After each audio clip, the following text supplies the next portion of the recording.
I was watching this story, I wouldn't believe it's true. You guys get CBS? It's a believe it or not story that has everybody talking about the far out discovery one local family made this weekend. What fell from the sky and hit a 7-year-old Loxahatchee boy in the head, leaving him with a wound that needed several staples to close.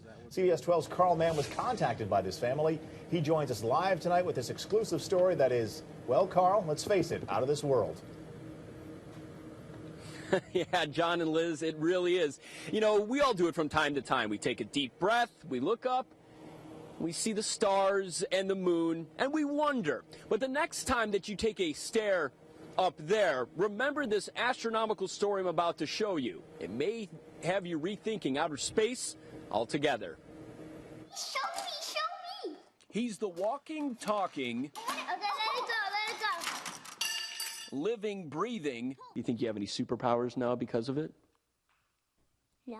7-year-old who just had a very close encounter with outer space and has the scars to prove it. Something this hit me right in the head.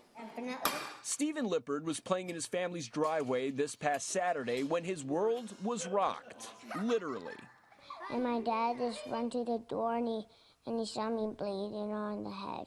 I almost pulled a hamstring in my leg. I ran out there so fast. So what left little Stephen with a gash in his head, seemingly from out of nowhere? At first, there were a lot of theories. I was thinking anywhere from a golf ball, maybe a bird of prey. But in the end, the answer was in the palm of their hand. At that point, I was convinced that my son was hit by a meteorite. Yep, these space rocks, found moments after Stephen was left bleeding, were taken to Florida Atlantic University. That's where researchers confirmed that the fragments meet all the criteria that make up a meteorite. The first thing they checked was the magnetic pull of the rocks. Take a look.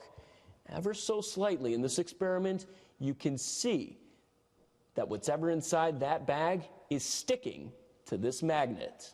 The potentially rare rocks need a chemical test to confirm if indeed this is a meteorite. In the meantime, this 7-year-old is looking forward to sharing this with his family. That is, when he's much older. Are you going to keep the rocks? Are you going to hold on to them and save them for a long time? Yeah, for my kids. Give them to your kids? And show them. Yeah, pretty neat story right there. And I know what you're asking yourself at home. Carl, how many times has Florida been hit by a meteorite? Well, it's only happened in our state's history 4 times. And actually, the Astronomical Research Network, yes, that is a mouthful, notes that in 1918, a meteorite was found in, of all places, Okeechobee. Live in Mangonia Park, under the stars and the moon, I'm Carl Mann. CBS 12 News, Liz and John, back to you.